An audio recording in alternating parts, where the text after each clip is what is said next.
Het is de oranje dagen alles behalve stilwest in de klasse van juf Sjoukje. Naast alle band zit het namelijk de laatste die het ek lietse piepende piekjes in de klasse.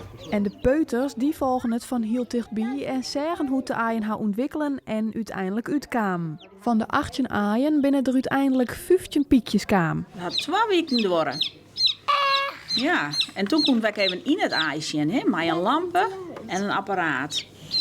Wist dat nou wel? Wat zeggen we dan? Toen zeggen we het iets heel erg roens in het aai. Toen vind het echt wel echt leuk om te zien die eieren, want ik hoopte echt toen ik hem echt zo vers hoorde, maar ik vond het echt wel een beetje spannend. En als er in één uit het aai komt, is het nog een raar denkje, wierd en raar en vreemd. En na een oor of zien is het een mooi wollige baltje. En dan is het er. Heel erg schattig, heel erg zacht.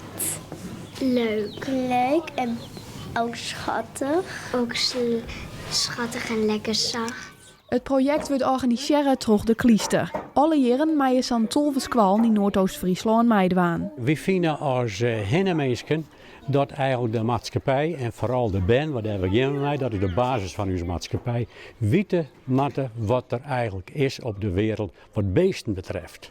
Een beest had zorg nodig, een beest mag je passen, dus mijn oren worden, daar ben we verantwoordelijk voor. Je moet warmte hebben, je moet eten hebben, je moet drinken hebben en ik moet er heel voorzichtig mee wezen.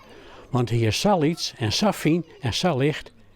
Ja, het is eigenlijk super haast niks. Maar het is wel heel belangrijk. Wat haast van al je dingen in de oren aan de wieken van dit piekje?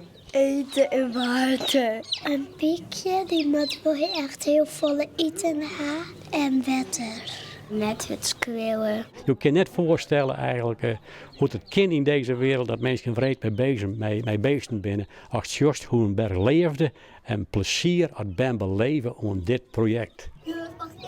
Hast Mikkel in een hoorn? Ja, 2 keer. Wat vind je nou het allerleukste van het beestje?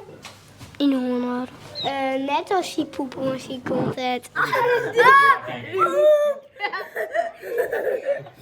Alle piekjes binnen no weer naar de boerta.